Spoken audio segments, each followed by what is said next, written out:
Welcome everyone to the A2 Collective webinar for finalists preparing to submit round 2 applications by October 31st. I am Rose Lee. I'm director of the A2 Coordinating Center, and I will be moderating today's webinar. I want to also introduce Dr. Partha Bhattacharyya, the NIA program official for the AITC program. Partha? Thank you, Rose. I just want to welcome all of you and just let you know what this program is trying to do. Much of the investment on older adults to date has not been on what I will call transformative enterprises when it comes to research, such as the use or application of artificial intelligence to improve their lives, or use of technology to use their life, improve their lives.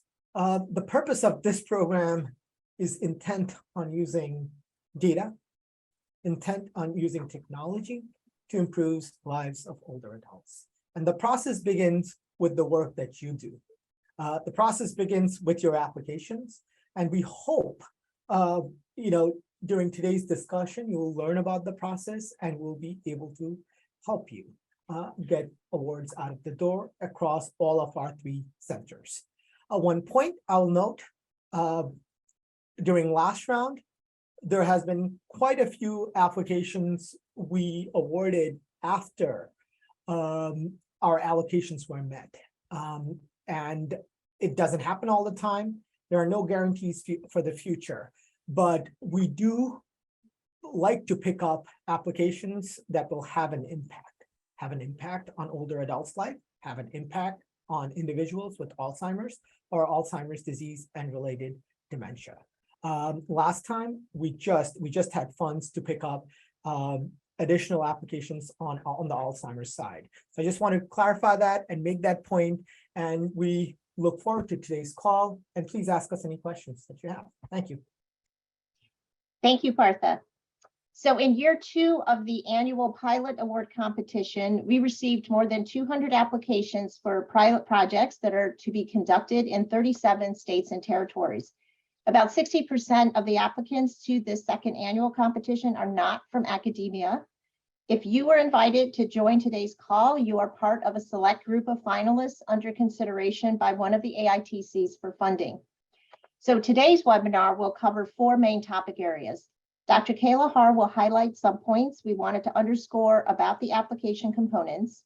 Dr. Kelli Goggans will review human subjects and research exemptions to help you answer those questions and alert you to areas where you might need to seek clarification. Third, we'll invite the AITCs to share any guidance about what you can expect during and after the application process, and then we'll have some time for Q&A. This webinar is being recorded, and the recording will be made available to others who couldn't make this time. The plan is to post the recording on the A2 Collective YouTube channel, which is open to the public. So just want to mention that. So we're not looking for specific questions about your project, but more general process questions today. Next slide shows the following representatives from the NIA and the AITCs who are on the call. The NIA program officer, who you just heard from, and the PIs of the AITCs and Coordinating Center are highlighted here in our trademark orange font. The next slide shows the remaining relevant timeline. The lessons learned from the first year competition led to some adjustments for this year's competition. We adopted a 2-round approach this time to help make it more efficient use of time by all parties and to focus attention on the most promising projects. We moved up the applicant submission deadlines to ensure there's a greater likelihood that awards really would be funded by the spring. And the plan is to provide timely feedback to all participants or applicants, however brief. The evaluation criteria shown on the next slide is based on consideration of 4 components: scientific merit, relevance to healthy aging, AD/ADRD or AITC programmatic interest, potential commercial or translational impact, team and project plan strength. Evaluators are also asked to provide an overall score.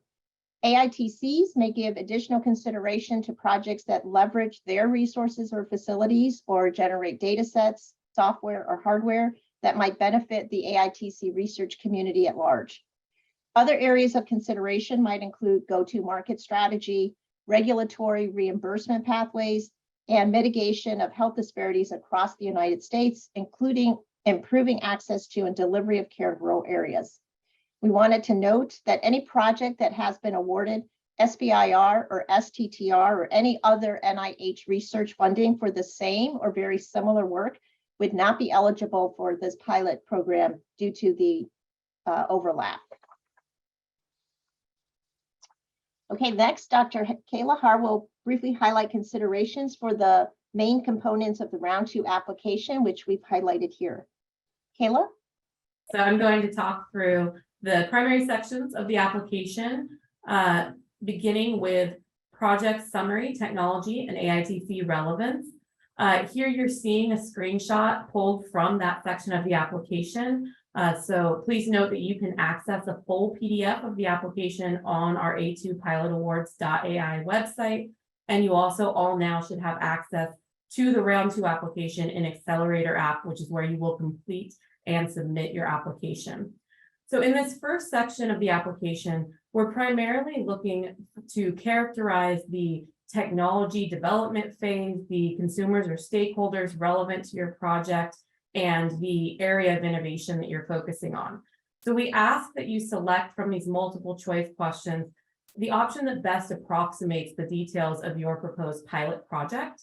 And we do have for all of these also an other option that you can check to open up a supplementary text box in case one of the options available doesn't match your project details sufficiently closely. In this first section of the application, we do also ask you to please revisit the conflict of interest reference list and the conflict of interest questions in your round 2 application, particularly if your project team has changed from round 1 to round 2. And we know some of your teams and projects are evaluating in conversation with the AITCs, and that's exactly what we want to see. But for that reason, please do revisit the conflicts of interest. Note that conflicts of interest are not disqualifiers, but they are essential for us in our reviewer assignment process. And so we do ask that you consider whether your project team has a conflict of interest with any of the 3 AITCs, not only the one that you applied for, to inform that evaluator assignment process. The next section of the application is sort of the meat of it, which is where you upload your specific aims and research strategy pages. So this is that full narrative proposal that the AITCs will be reading to learn more about your proposed project. Please note that these pages, both the specific aims, which have a 1-page limit, the research strategy, a 3-page limit, and any letters of support or citation pages you upload, which are optional and do not have a page limit, all of those components must be combined into one PDF and uploaded as one upload to the application. If you upload one file and then try to upload another, it will just replace that first file that you uploaded. So please combine all these pages into one PDF, follow the instructions for font size and contents of those pages on the application and file naming convention, and then upload that PDF. The next section of the application is your detailed budget and budget justification. So again, this section is going to be uploaded, your detailed budget will be uploaded as one PDF, and then you have a second upload field for your budget justification. So we have a number of resources linked on the application to help you complete this budget section. That includes a link to NIH guidelines on developing the budget for your project, as well as an annotated version of the detailed budget form that you can use as a guide when you're moving through the form, and will direct you on the different fields you need to complete. And then it's that blank form is the one that you will be downloading and entering your budget information into, and then uploading back to the site as a PDF.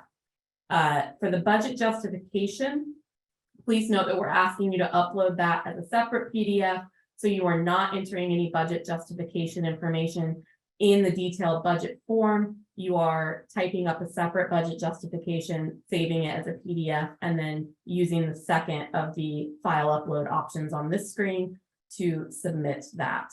As you are developing your budget, we do encourage you to engage with the AITCs on questions like integrating pay-for-use resources from the AITCs into your budget.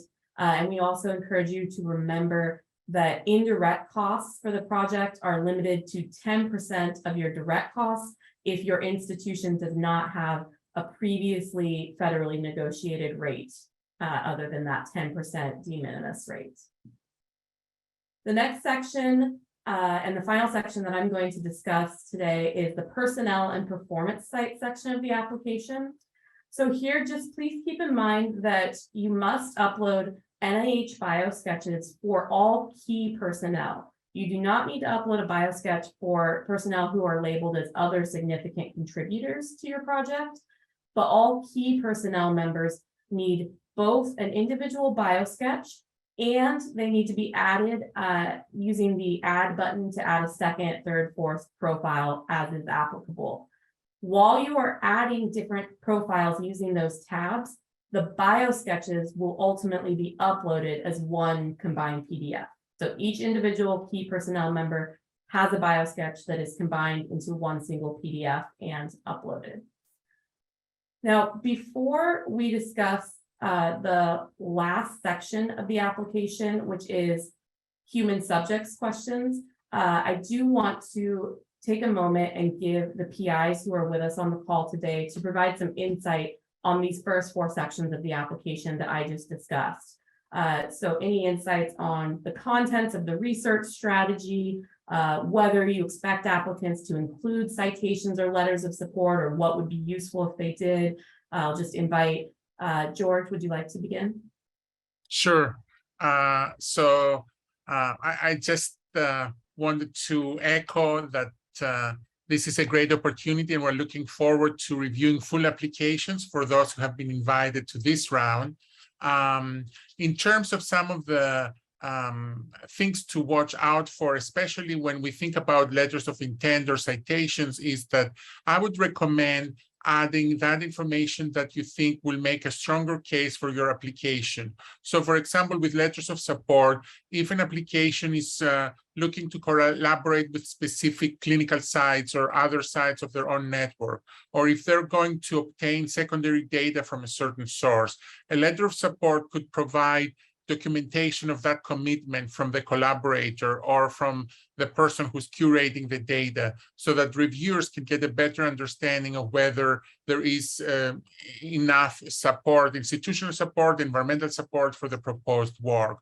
And similarly, citations are optional, but of course, as you make your case based on either prior work or what the evidence is in the field, it is good to provide those citations.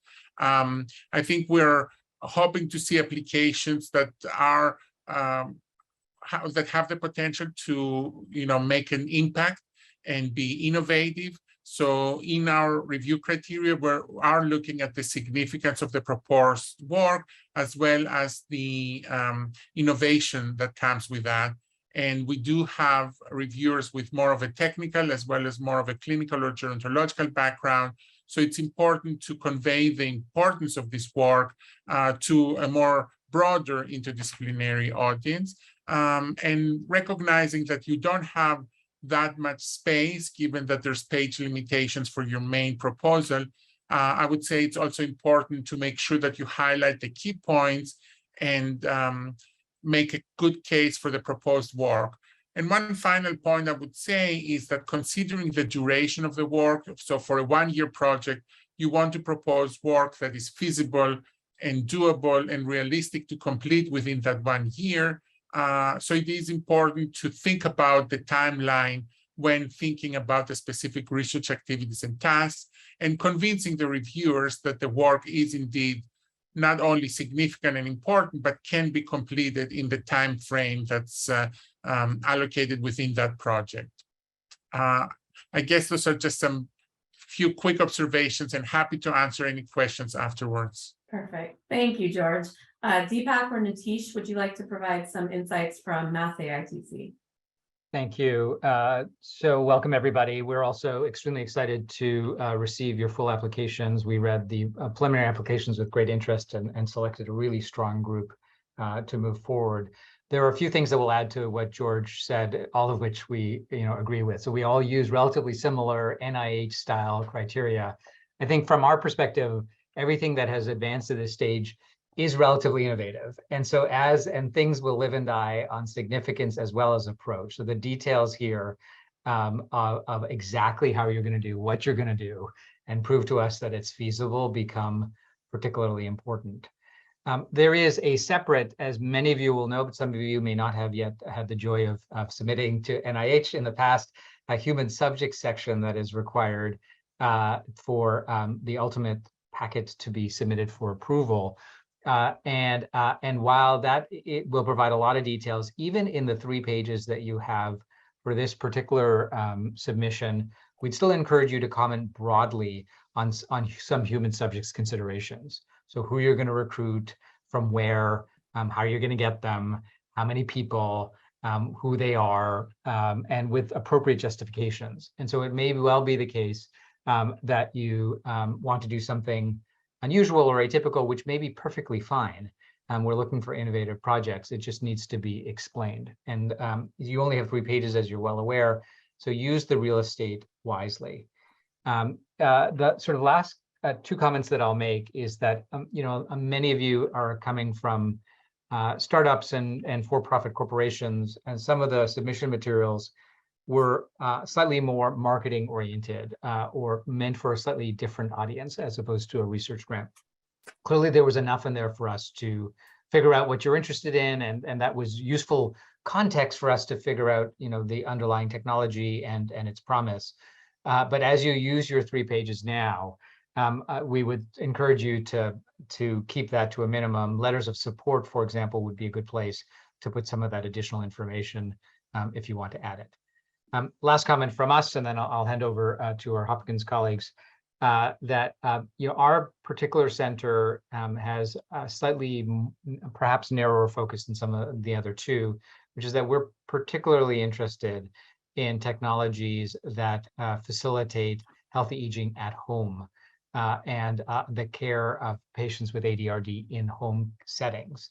And so as you convey to us issues of significance and approach and human subjects and the other things that we've all talked about today, I would just encourage you to bear that in mind. Most of you did that in your initial application, but if it wasn't crystal clear, I would encourage you to do that moving forward. Thanks very much. Thank you, Nitish. And Peter or Rama from JHAITC. I defer to my distinguished colleague, Dr. Peter Abadi. Thank you, Dr. Sharafar. I want to echo all the sentiment that we're really excited about this set of applications that we reviewed. We are excited about the innovation significance already. We selected a group of applications that are definitely refreshing to see and read.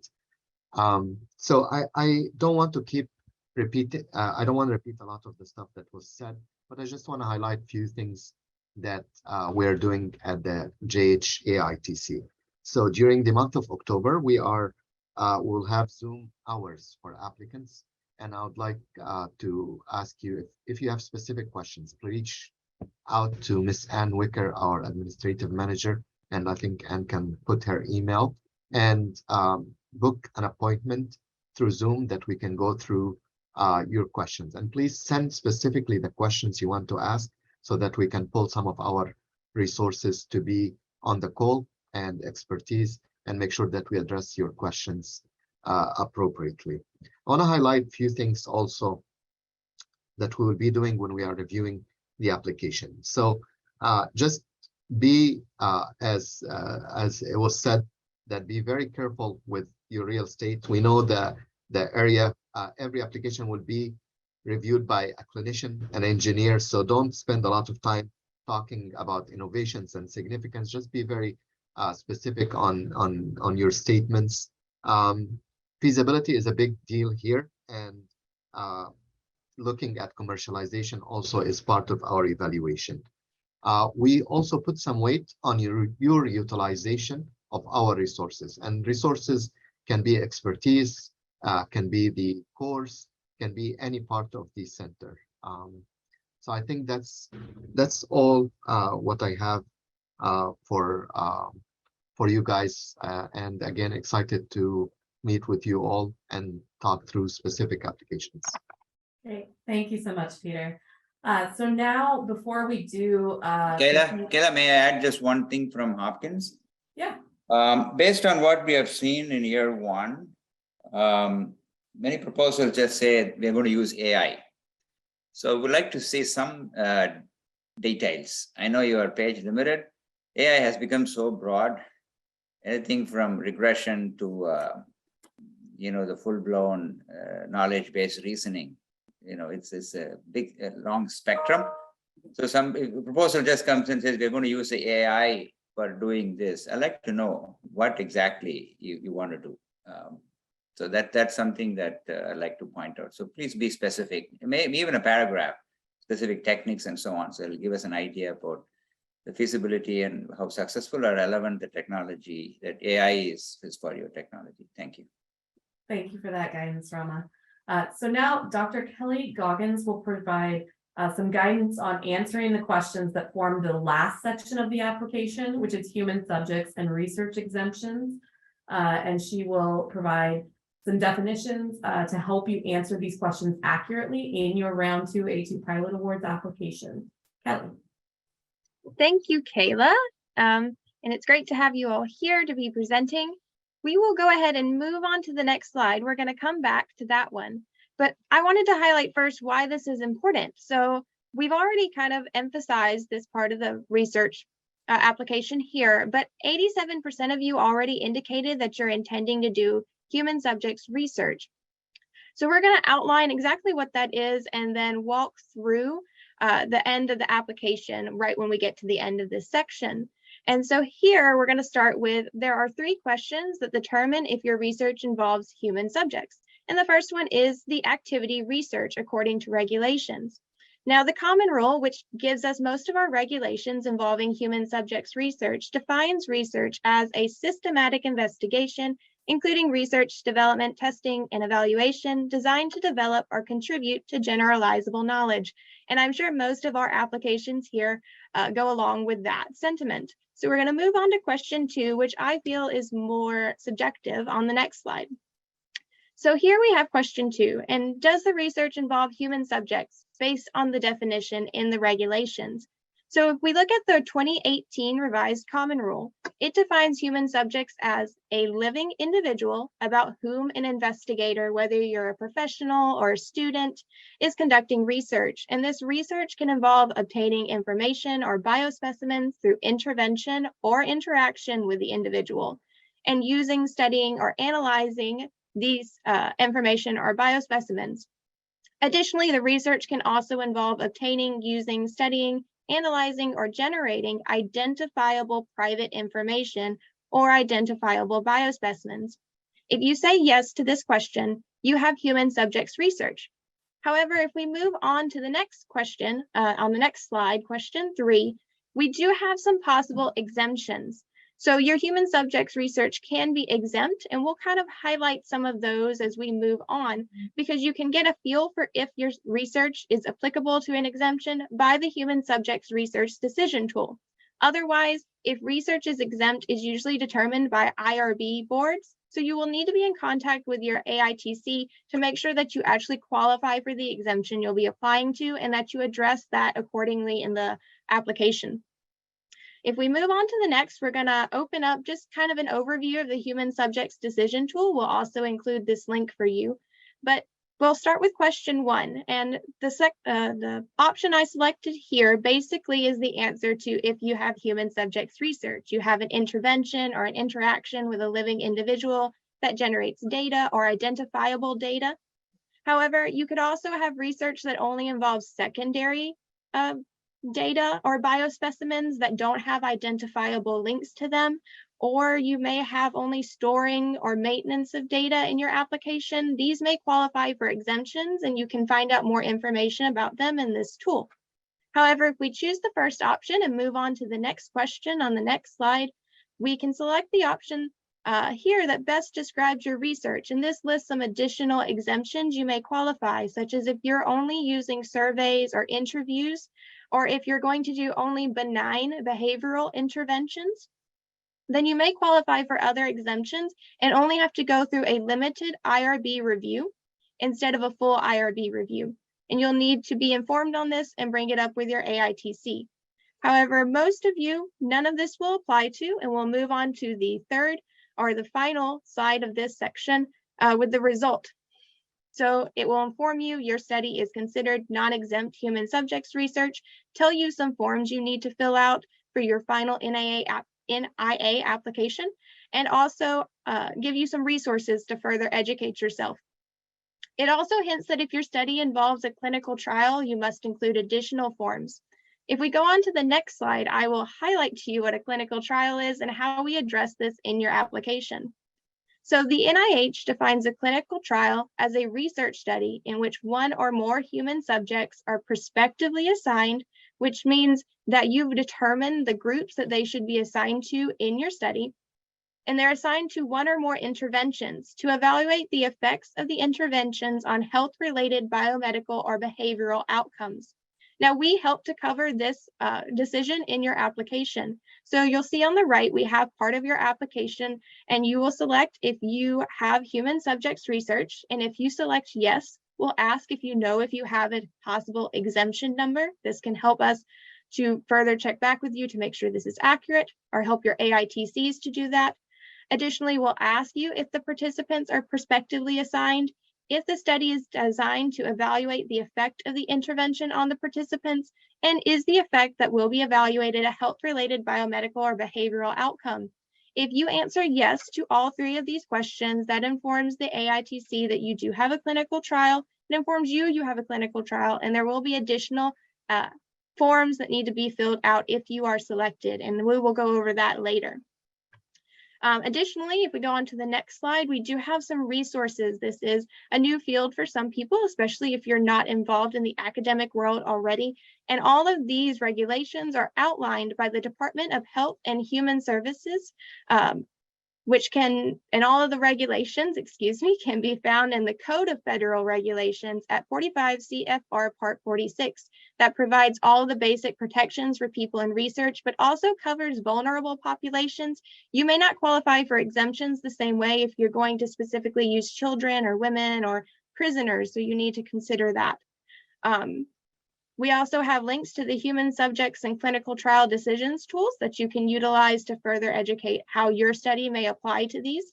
And we also have human subjects training listed here. If you're particularly uncomfortable with the topics I've talked about, or you're not comfortable with the definitions or the words used, you can take this training provided by the HHS, and it is about an hour-and-a-half long course that will really clarify and educate you not only on what human subjects research is, but on all of the exemptions. It comes highly recommended from us. Several of us have taken it. And with that, I will be available for questions at the end. Thank you.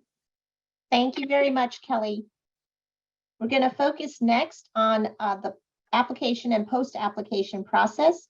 And we wanted to give each AITC a chance to comment on what finalists can expect to happen before and after October 31st. For example, some AITCs might schedule interviews, solicit answers to questions by email, or hold office hours. And all applicants can expect to receive some feedback by early December. So I'll start with Hopkins, who I know that Peter already said to contact Ann Wicker to set up a Zoom interview. Peter, do you have anything else to add about what finalists can expect? No, I think what Dr. Sharp mentioned is that between now and the October 31st, we'll have Zoom meetings. Be very specific in the application, in the questions, and in the writing. We will be looking at the feasibility. We're looking at the resource use. We'll be looking at what exactly you're doing and in what population you're testing that, or what data you're using. So specificity is really going to be important. Thank you. Okay, thank you. Nitish or Deepak? Thanks. I'll just echo the same thing. So we would be pleased to speak with our the people who are advancing past the letter of intent stage. And this email address here will come to our administrative core. To amplify what Peter just said, the specificity will help us figuring out who you should speak to or who should answer your question. There are a lot of us, and like all the other AITCs, some of us are more clinically oriented, others are more technically oriented, and even in the technical disciplines, there's obviously a broad range as there are in the clinical. And so if you want specific feedback on something, we'd be happy to talk with you. This would be much better than saying would love to just talk generally. So please reach out and we'll schedule accordingly. We'd be happy to meet with everybody. We're not requiring an interview nor a meeting, but would be happy to meet with everybody. Thank you. George, for Penn? Yes, sure. So we have provided our applicants with some feedback from the first round of reviews that kind of highlights suggestions or recommendations for the full application. We are conducting office hours, and you can contact us at this email address. And we've already done with several of our applicants office hours where we can go over that feedback and discuss any specific questions. Additionally, you can email us always at this number or this email address and ask specific questions. You don't have to schedule an office hour via Zoom every time you have a question. Sometimes applicants may have questions around human subjects and trying to navigate those questions if it is a new territory. And also in terms of budget, how to budget specific resources or whether they can subcontract within their budget. So we're here to help. And you can email us those questions and somebody from the administrative core will get back to you to either schedule a call or just with specific answers. We want to make sure that people understand the process and get their questions answered. I think by October 31st, people will have had the chance to come forward with the best application based on all the feedback and comments and discussions they will have had by then. And I think, Rose, you asked us also what finalists could expect after October 31st. And I guess to that, I would say that ultimately our applications, all applications will get reviewed by 3 to 4 reviewers so that there will be a detailed summary statement of those reviews. And so applicants will be notified if they've moved on to being conditional awardees or not, but also get more feedback based on the scientific review by our reviewer pool. Okay, thank you very much. And we're trying to reserve some time at the end for questions. I want to just go to the next slide, which kind of summarizes the human subjects clinical research aspect of it. We just wanted the applicants to recognize that there will be additional documentation and safety requirements associated with studies that involve human subjects and clinical trials. And if you're selected as a conditional awardee, you will need to submit additional documentation that goes to NIA prior to award based on these considerations. So this chart shows in the white rows, those are part of the actual round 2 application. And then if you become a conditional awardee, the yellow highlighted lines are the additional pieces that conform with NIH application requirements. But these are down the pike, and we expect you will contact your AITC to work through those yellow road requirements if you are a conditional awardee. Okay, and the last point to what you can expect if you are selected is participation in the A2 collective community.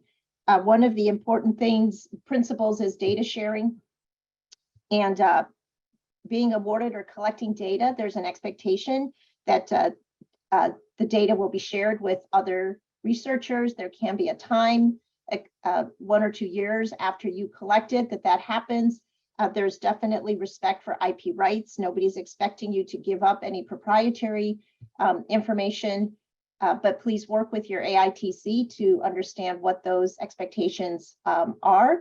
And there will be A2 collective events and webinars, and we expect that the awarded pilot project PIs will participate and contribute to the collective.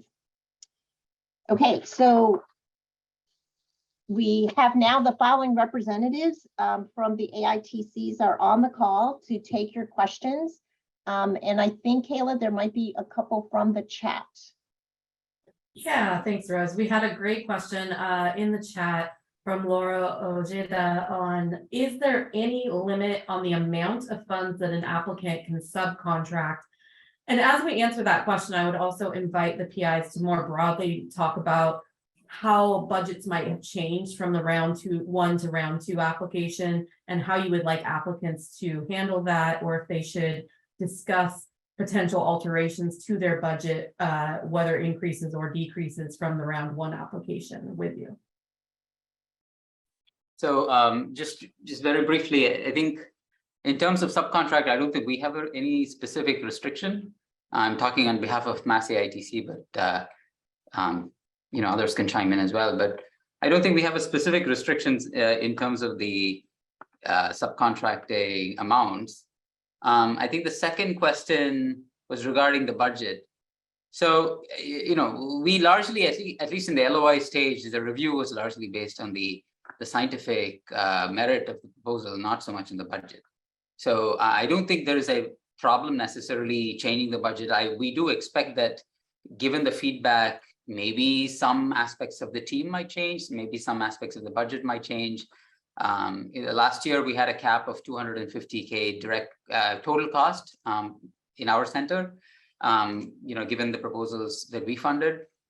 But I think that can be, some of that may be a later stage. At this point, focus on the material that you're submitting, focus on the team. You have a rough idea. I think the programmatic cap is $200K direct cost. That might reduce a little bit. In our center, we went with $250K total cost for last cycle. So keep that in mind when you submit. But the team can change. The subcontracting should be commensurate and appropriate given whoever you have and what tasks you're planning to do. I think one thing to mention is a lot of people in the last cycle, we saw a lot of people, and in the LOIs, we saw a lot of people say, oh, we will use this core facility, or we will use these aspects of our center resources. Remember that all of those have costs, so you have to budget. All the activities that you're planning have to be clearly budgeted. That's the main thing that we would be looking for. Thank you. And do any of the other AITC PIs want to add anything on that question?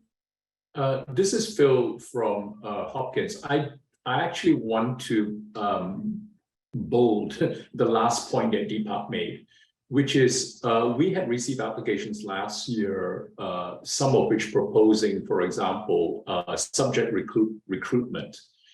Those are very costly, right? So obviously we would like you to work with us on things like, subject recruitment, data collection, but understand that it's not free. It's not going to be the same, obviously, as a commercial rate. But please, if you are going to do that in the budget, it might make sense then to reach out to us and discuss this. We'd like you to work with our resources, but we also need you to understand that the resources are not free, as Deepak said. So I just want to sort of reiterate that so that you don't get surprised. You put a budget together and you want to recruit, 200 clinical subjects, and then you realize that the budget doesn't cover that. Thank you. And we have a follow-up in the chat related to budget, asking if there are 2 organizations involved in the project, are 2 contracts awarded, or does the main PI subcontract to the co-investigator organization? That may actually vary by AITC, so it might be helpful to specify that. Yes, so as Caitlin said, I think please reach out to us on this question, because I do think there might be differences. Either is possible, I think so. So depending on the case, so please reach out to us with that specific question and we can answer it. Thank you, Deepak. Another question from the chat is from Melanie Rosenberg. As a startup, what does the process for IRB approval look like? So Kayla, I can maybe give the Penn perspective. So if you're applying from an organization that does not have its own institutional review board, you will be working, at least in our case, you would be working with our institutional review board for the application. And what that means is that one of our team members will be the Penn investigator of record and work with you to put in the application so that it can be reviewed by our institutional review board. So this would happen obviously for somebody who has been selected to be a conditional awardee. We would submit the application to our institution's IRB, and once it gets approved, it's that approval that will allow us to establish the award. And for Hopkins, we have a similar process. So if you don't have your own IRB from one of those national companies, then we have made some arrangements with our Hopkins IRB to have an umbrella IRB. They already start reviewing the applications regardless if it is going to need them or not, and they come back with specifics. So during the process, we will be getting some information from us on what needs to be covered in case you apply to our umbrella IRB. And just as a follow-up to that, Peter and George, can you say something about the timeline? So does it delay the 1 year, or can people expect they'll get a extension because they're waiting for the IRB clearance or approval? So definitely the IRB process is something that needs to be taken into consideration with thinking about the timeline. Because we will be notifying conditional awardees by December, and then there are a few months until all the final paperwork is submitted and reviewed by the National Institute on Aging, we would recommend to start that process if one knows that they have been selected as conditional awardees as early as possible, soon after the notification, and work with us to get that process started. Obviously, IRB approval is required before we can issue the award. So if it is an elaborate process or one that is expected to have some delays, it could delay the whole start of the project. And that's why I would recommend we start that process as soon as somebody has been identified as a conditional awardee. Okay, Partha, I see you have your hand up. Yeah, regarding the IRB, the question was, if it's more than a year and what happens. So administratively, let's just assume something comes from the Penn Center or the Mass or the JQ Center, right? We can give an extension of those projects administratively after it comes. Most of the time, the application package will come and it will take us 30 days. It doesn't align well with the start date. Like this year, we have a lot of issues, and the centers, most of the centers got notices in September. It was just administrative issues that we had to deal with. We're hoping if we can resolve that, we might align the timeline and get these out on time, and you don't need an extension as well. Okay, I see we still have a few questions, but we're at our time. Please check the FAQs. We will update them and add answers, right, Kayla, to questions that we were not able to get to. And then please also reach out to your AITC. If you have specific questions about your project, they're the best positioned to respond.